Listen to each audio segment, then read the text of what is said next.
नमस्कार। 5 की बात में हाजिर हैं। इस समय अहम खबर आम आदमी पार्टी से जुड़ी हुई आ रही है। सुप्रीम कोर्ट में आज अरविंद केजरीवाल की जमानत के मुद्दे पर अहम सुनवाई हुई है। सुप्रीम कोर्ट ने कहा है कि अगर ये मामला लंबा चला तो हम चुनाव के मद्देनजर अंतरिम जमानत देने पर विचार कर सकते हैं। साथ ही ईडी से अंतरिम जमानत की शर्तों को भी बताने के लिए कहा गया। सुप्रीम कोर्ट ने ईडी से इस सवाल का भी जवाब मांगा कि क्या अरविंद केजरीवाल जेल से आधिकारिक फाइलें साइन कर सकते हैं। अगली सुनवाई मंगलवार 7 मई को होगी। तो आइए सीधे चलते हैं अपने सहयोगी आशीष भार्गव के पास। आशीष, अहम है दिल्ली के मुख्यमंत्री अरविंद केजरीवाल से जुड़े हुए ये जो पूरा मामला सामने आया, सुप्रीम कोर्ट का जो रुख है, क्या माना जाए, राहत के संकेत मिल रहे हैं अरविंद केजरीवाल के लिए, क्या जल्दबाजी है ये कहना? जी देखिए, अरविंद केजरीवाल के लिए तो बड़ी राहत की एक उम्मीद लेकर आया है ये पक्का आम आदमी पार्टी के लिए भी, क्योंकि सुप्रीम कोर्ट ने कहा है कि हियरिंग इस मामले में लंबी चल रही है तो अगली सुनवाई में वो अंतरिम बेल चुनाव के लिए देने के पर विचार करेंगे। ईडी को कहा है कि ईडी 2 चीज़ों के जवाब लेकर आए 7 मई को। पहली चीज़ कि अगर अरविंद केजरीवाल को चुनाव के लिए अंतरिम जमानत दी जाती है तो फिर जमानत की शर्तें क्या हों। दूसरी बात ये कही गई है कि क्या अरविंद केजरीवाल को जेल के भीतर से सरकारी जो फाइलें हैं वो साइन करने की इजाज़त दी जाए। ये 2 अहम सवाल पूछे हैं। ईडी ने विरोध इसका किया था और ईडी ने कहा था कि जमानत याचिका उनको दाखिल करनी चाहिए ट्रायल कोर्ट में, लेकिन सुप्रीम कोर्ट ने कहा कि आप थोड़ा सा इस पर नरमी बरतिए और अभी हमने कुछ फैसला नहीं दिया है कि उनको जमानत दी जाएगी या नहीं दी जाएगी, हम सिर्फ विचार करेंगे, इसलिए आप इन 2 सवालों के जवाब लेकर आइए। तो निश्चित तौर पर चुनाव हैं। उससे पहले सुप्रीम कोर्ट ने सुनवाई के दौरान अभिषेक मनु सिंह भी, जो अरविंद केजरीवाल की तरफ से अपीयर हुए थे, उनसे पूछा भी था कि दिल्ली में चुनाव कब हैं, तो उन्होंने बताया था कि 25 मई को दिल्ली में चुनाव होने हैं, 23 मई तक प्रचार की सीमा है। और ये भी बताया, ये भी पूछा था कि क्या कोई नोटिस दिया गया था गिरफ्तारी से पहले। ये तमाम चीज़ें की बात यहाँ पर हुई थी। तो निश्चित तौर पर अरविंद केजरीवाल एक बड़ी उम्मीद लेकर बैठे होंगे अब कि 7 मई को एक अहम फैसला आ सकता है सुप्रीम कोर्ट का, और सुप्रीम कोर्ट इस मामले में चुनाव के लिए उनको अंतरिम जमानत दे सकता है। वो जेल से बाहर आ सकते हैं और वो चुनाव प्रचार में हिस्सा ले सकते हैं। जी बिल्कुल, बहुत बहुत धन्यवाद आपका। 7 मई को तीसरे चरण का मतदान भी है, तो देखते हैं उस दिन क्या खबर आती है। बहुत बहुत धन्यवाद आपका आशीष इस खबर के लिए। और अब आगे बढ़ते हैं। आखिरकार अमेठी और रायबरेली पर चला आ रहा जो सस्पेंस था आज खत्म हो गया। ये साफ हो गया कि प्रियंका गांधी चुनाव नहीं लड़ने जा रही हैं, जबकि राहुल गांधी अमेठी से नहीं रायबरेली से चुनाव लड़ रहे हैं। आज उन्होंने रायबरेली से पर्चा भी भर दिया। उनके नामांकन के दौरान कांग्रेस अध्यक्ष मल्लिकार्जुन खड़गे, सोनिया गांधी, बहन प्रियंका गांधी समेत पार्टी के कई बड़े नेता और परिवार के सदस्य मौजूद थे। रायबरेली गांधी परिवार का गढ़ रहा है। यहाँ से फिरोज गांधी चुनाव जीते, यहीं से इंदिरा गांधी भी जीती, यहीं से 1977 में राजनारायण के मुकाबले में हारी भी थी इंदिरा गांधी, और यही से वे फिर संसद में लौटी भी। बाद में सोनिया गांधी ने भी इसे अपनी सीट बनाया और 2004 के बाद यहां से लगातार जीत हासिल की है। यहां से कांग्रेस 17 बार लोकसभा चुनाव जीत चुकी है। 1996-98 में 2 बार बीजेपी ने जीत हासिल की, 77 में 1 बार जनता पार्टी ने जीत दर्ज की है। अब राहुल गांधी परिवार की इस सीट से चुनाव लड़ रहे हैं।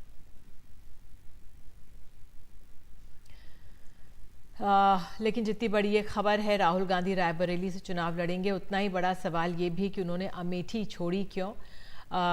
और प्रधानमंत्री आज चुनाव प्रचार कर रहे थे। प्रधानमंत्री ने भी तंज कसा है उन पर और कहा है कि डर गए, भागिए मत। आइए सुन लेते प्रधानमंत्री ने पश्चिम बंगाल की रैली में क्या कहा। मैंने पहले ही बता दिया था कि शाहजादे वायनाड में हारने वाले हैं, और हार के डर से जैसे ही वायनाड में मतदान समाप्त होगा वो दूसरी सीट खोजने लग जाएंगे। और अब दूसरी सीट पर भी उनके सारे चेले चपाटे कह रहे थे अमेठी आएंगे, अमेठी आएंगे, लेकिन अमेठी से भी इतना डर गए, इतने डर गए, वहां से भागकर अब रायबरेली में खोज रहे हैं रास्ता। ये लोग घूम घूम कर सबको कहते हैं डरो मत। मैं भी आज उन्हें कहता हूं और बड़े जी भर के कहता हूं, अरे डरो मत, भागो मत। मैंने तो पहले ही कहा था कि इनकी बड़ी ने मैंने पार्लियामेंट में कहा था, तब तो चुनाव को 2 महीने की 3 महीने की देर थी। मैंने कहा था इनकी सबसे बड़ी नेता चुनाव लड़ने की हिम्मत नहीं करेगी, वो डर के मारे भाग जाएगी। और वो भाग करके राजस्थान गई और राजस्थान से राज्यसभा में आई और हुआ भी यही।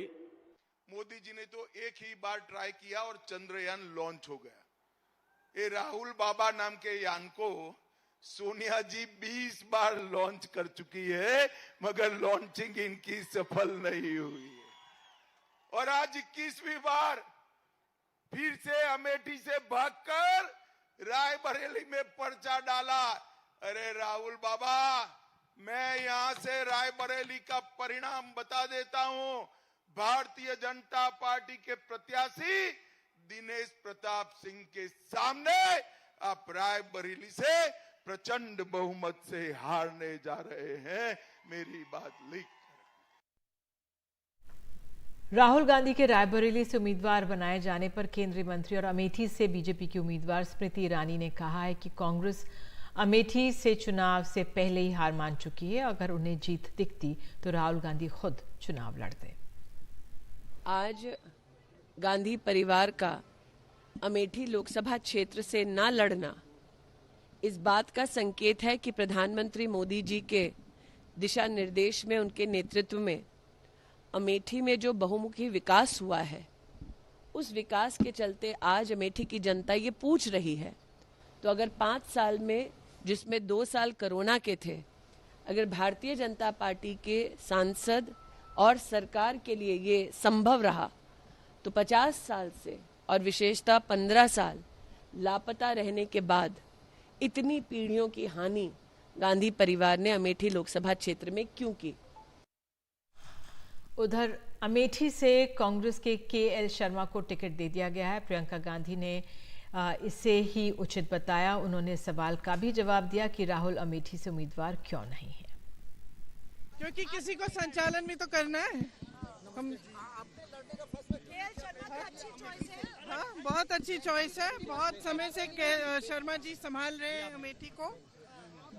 99 से जब पहले चुनाव का संचालन हमने किया था तो हम दोनों ने साथ में किया था। अमेठी का हर गांव के हर गांव को जानते हैं, हर गली को जानते हैं। बहुत अच्छा रहेगा।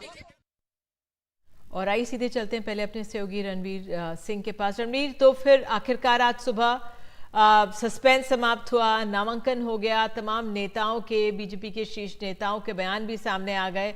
आप रायबरेली में मौजूद हैं, क्या वहां पे लोग कह रहे हैं, क्या वहां पर आज माहौल है?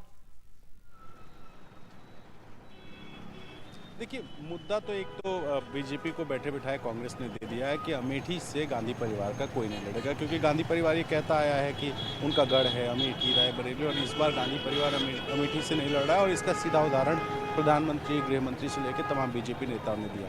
अब जहाँ तक रही जनता की बात, तो हमने सुबह से लगातार जनता से बात किया। अब देखिए, तमाम सारे लोग यहाँ मौजूद भी हैं। इन सारे लोगों से हमने जब बात करने की कोशिश की तो एक एज कांग्रेस को यहाँ पर रायबरेली में दिखाई देता है, क्योंकि एक तरह का एक इमोशनल कनेक्ट लोगों का गांधी परिवार से है। सोनिया गांधी यहाँ से सांसद रही, लंबे समय तक चुनाव जीतती रही। इस बार सोनिया जी चुनाव नहीं लड़ रही हैं। राहुल गांधी पहली बार चुनाव लड़ने आए हैं। तो गांधी परिवार के साथ जो यहाँ के लोगों का एक टच है, एक इमोशनल कनेक्ट है, उसकी वजह से थोड़ा एज है। लेकिन बीजेपी भी यहाँ कोई कोर कसर नहीं छोड़ेगी, क्योंकि अमेठी चुनाव जीतने के बाद बीजेपी का लक्ष्य है 2 सीटें ऐसी हैं जिनको जीतने के लिए बीजेपी पूरी जोर आजमाइश करेगी। एक मैनपुरी और दूसरी रायबरेली, क्योंकि यहाँ से बीजेपी को जीतना बहुत मुश्किल होता है। तो ऐसे में अब राहुल गांधी चुनाव मैदान में आए हैं। प्रियंका गांधी संचालन करेंगी, जैसा वो खुद कह रही हैं। और अमेठी सीट पर KL शर्मा, जो गांधी परिवार के बहुत खास है लेकिन परिवार से नहीं है, तो उनके चुनाव मैदान में उतरने की वजह से अब एक संदेश बीजेपी 5 फेजेस में देने की कोशिश करेगी कि गांधी परिवार डर गया, गांधी परिवार भाग गया। एक नैरेटिव चुनाव में जो सेट होता है आमतौर पे, वो नैरेटिव सेट करने की कोशिश होगी कि जो खुद चुनाव नहीं लड़ सकता है अपने गढ़ में, वो आखिर बाकी सीटों पे किस तरह से चुनाव लड़ेगा। तो एक नैरेटिव सेट करने का मौका कांग्रेस ने दिया। लेकिन जहां तक रही रायबरेली की बात, तो कहीं ना कहीं ये कांग्रेस के लिए सबसे सेफेस्ट सीट थी। बीजेपी के सबसे अच्छे काल में और कांग्रेस के सबसे ख़राब काल में, जब लोकसभा की 80 में से कांग्रेस सिर्फ 1 सीट जीत पाई, विधानसभा की 403 में सिर्फ 2 सीट जीत पाई, उस बुरे दौर में अगर कांग्रेस को एक संजीवनी देने का काम किया था तो इसी रायबरेली सीट ने दिया था। और एक नैरेटिव ये भी है कि संक्षेप में अमेठी में जो क्या हाल है? विधानसभा है, अमेठी में क्या हाल है? क्योंकि जो केएल शर्मा है वो 4 दशक से संभाल रहे हैं। स्मृति ईरानी जी देखिए, केएल शर्मा वहाँ लंबे समय से काम संभाल रहे हैं, लेकिन शायद केएल शर्मा को भी ठीक से ये जानकारी नहीं थी कि उन्हें चुनाव लड़ना है। और पिछली बार अमेठी की जनता ने जब स्मृति ईरानी को 55,000 वोटों से चुनाव जिताया, उसके बाद से कुछ काम हुए हैं और उन विकास कामों को लेकर के स्मृति ईरानी लोगों के बीच जाती और कहती कि देखिए हमने काम करके दिखाया। लेकिन अब चूंकि गांधी परिवार का कोई नहीं है, तो स्मृति ईरानी के लिए विकास कामों से ज़्यादा जो बड़ा मुद्दा है वो ये कि आप जिस गांधी परिवार को अपना कहते थे, वो गांधी परिवार आपको अपना नहीं मानता है, वो छोड़ के चला गया। और कांग्रेस के कुछ प्रवक्ता, अभी मैं देख रहा था सुरेंद्र राजपूत का ट्वीट, उन्होंने कहा कि जिस अमेठी ने 2019 में राहुल गांधी को चुनाव हरा दिया, तो राहुल गांधी को उससे दुख हुआ है। अब अमेठी की जनता अगर पश्चाताप करना चाहती है तो वो केएल शर्मा को जिताकर दिखाए, तब यकीन करेंगे कि अमेठी राहुल गांधी को अपना मानती है। तो अगर इस तरह का मैसेज है तो ये पूरा चुनाव, यकीन मानिए, अमेठी में कम से कम सिर्फ इस बात पे होगा कि गांधी परिवार चुनाव में नहीं लड़ा और ये अमेठी सीट छोड़कर भाग गए। तो आखिर किस बात? बहुत बहुत धन्यवाद रणवीर, आपका बहुत बहुत धन्यवाद वहाँ से अमेठी रायबरेली के बारे में हमें बताने के लिए। Vinod Sharma ji, political editor Hindustan times, हमारे साथ हैं। सर, अब आप किस तरह से, आपका आंकलन क्या, जिस तरह से राहुल गांधी रायबरेली से और केएल शर्मा अमेठी से, ये कोई कह रहा है मास्टर स्ट्रोक है और कोई कह रहा है डर के भाग गए हैं, आप कैसे इसका आंकलन करेंगे? मैं अलग तरीके से देखता हूँ। एक तो निधि, आपको मैं पूछना चाहता हूँ कि क्या रायबरेली और अमेठी ज्यादा अहम है या कश्मीर ज्यादा अहम है? भारतीय जनता पार्टी तीनों सीटें नहीं लड़ रही पहली में, इसका कोई चर्चा नहीं है हमारे मीडिया में। कितने अहम इलेक्शन है। एनीवे, उसको छोड़िए, मैंने सोचा आपका ध्यान आकर्षित कर दूं उधर। देखिए, जो अमेठी की सीट है वहां से ना लड़ना, उसकी जवाबदेही बनेगी राहुल गांधी, निश्चित तौर पे जवाबदेही बनेगी, जैसे कि बीजेपी की कश्मीर में बनेगी। बीजेपी की ज्यादा बनेगी, वहां पर अंतर्राष्ट्रीय मुद्दा है, बड़े बड़े दावे किए गए, नया कश्मीर का दावा था। अमेठी एक ऐसी सीट है जहां पिछली बार बड़ी हार हुई, बड़ी मात हुई राहुल गांधी की स्मृति ईरानी के हाथों।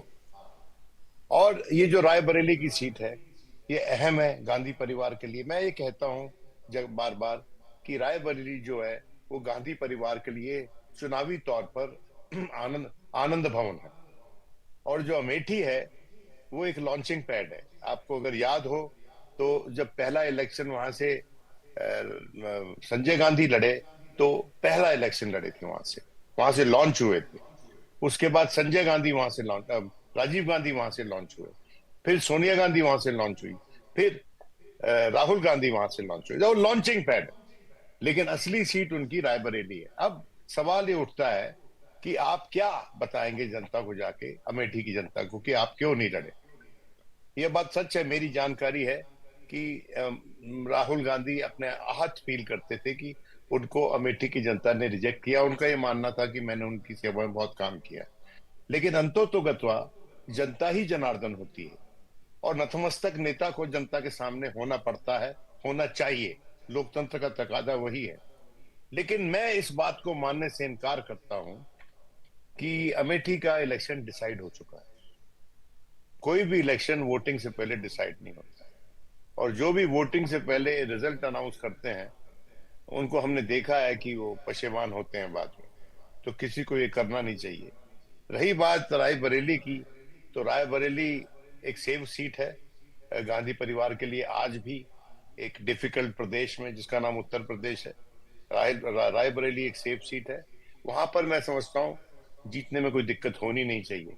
लेकिन अगर दोनों सीटें जीतते हैं, मजा तो उसमें है कि राहुल गांधी अपने नुमाइंदे को लड़वाकर अमेठी की सीट जितवा लें। राजनीति उसी को कहते हैं, एक रिस्क है, इसकी संभावना कम है, लेकिन मैं इसको खारिज नहीं करता हूं। ठीक है सर, बहुत बहुत धन्यवाद। देखते हैं 4 जून को क्या नतीजे आएंगे, और वो अपने आप में काफ़ी दिलचस्प रहेगा। जिस तरह से 4 जून को तक का हमें इंतज़ार करना होगा कि रायबरेली, अमेठी में किस तरह के नतीजे आएंगे। बहरहाल आगे बढ़ते हैं। एक अहम खबर बताई जा रही है जो आ गई है। फिलहाल मुझे कहा जा रहा है एक ब्रेक लेने के लिए। ब्रेक लेते हैं, तुरंत लौटते हैं।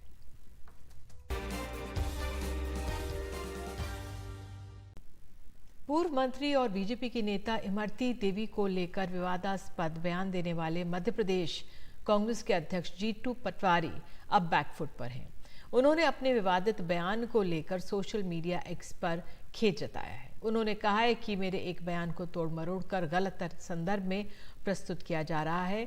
मेरी मंशा सिर्फ सवाल के जवाब को टालने की थी। इमरती जी मेरी बड़ी बहन जैसी हैं और बड़ी बहन माँ के समान होती है। यदि फिर भी किसी को ठेस पहुंची हो तो मैं खेद व्यक्त करता हूं। जीतू पटवारी के इस बयान को लेकर कांग्रेस पर बीजेपी हमलावर है।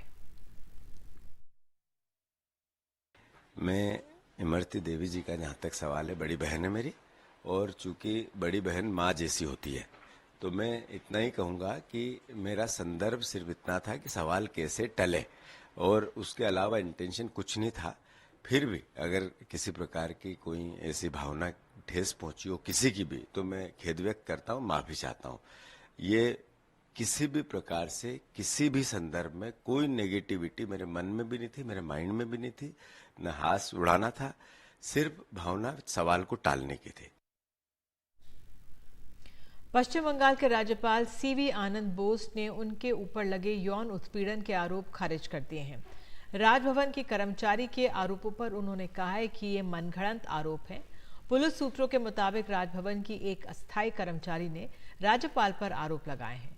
आरोप के मुताबिक नौकरी देने के बहाने उसका कई बार उत्पीड़न किया गया। राज्यपाल सीवी आनंद बोस ने ट्वीट कर कहा है, सत्य की जीत होगी। मैं मनगढ़ंत आरोप से डरने वाला नहीं हूं। कोई मुझे बदनाम करके चुनावी फायदे चाहता है तो भगवान भला करे, लेकिन वे बंगाल में भ्रष्टाचार और हिंसा के खिलाफ मेरी लड़ाई को नहीं रोक सकते। उस पर टीएमसी के नेता शशि पांजा ने कहा है कि इस घटना से वो स्तब्ध हैं। ये वही राज्यपाल हैं जो खाली की घटना के बाद वहां पहुंचे थे और महिला अधिकारों पर बात कर रहे थे, और अब वो इस तरह की घटना में लिप्त पाए गए हैं। हम लोग जो है बंगाल में सब कोई जो है एकदम जो है चौंक गए हैं कि आप सोचिए, राजभवन में जहां राजधर्म पालन होना चाहिए, जिस राज्यपाल पश्चिम बंगाल में संदेश खाली आते न आते वो पहुंच गए थे, नारी के पास, नारी को सम्मान, नारी शक्ति वाली बात, कितना सब बात करें, लेकिन देखिए आज उनके ही द्वारा एक नारी के ऊपर ये अत्याचार। ये आप सोचिए कि एक चेयर की जो गरिमा है, एक राज्यपाल के पोस्ट की जो गरिमा है, वो क्या कितना नुकसान पहुंचाया है। पश्चिम बंगाल बीजेपी के नेता दिलीप घोष ने कहा है कि मुझे नहीं पता कि टीएमसी और कितना नीचे गिरेगी। ये कोई नई बात नहीं है, टीएमसी की ये पॉलिटिक्स है। ये कितना नीचे जाएंगे मुझे मालूम नहीं है, और उस लेडी को लेके भी कॉन्स्पिरेसी था, पहले से ही सब जगह चर्चा था, तो जो होना था वही हुआ है, लेकिन मुझे नहीं लगता कि इससे बच पाएगा टीएमसी इतना नीचे जाके राजनीति करके।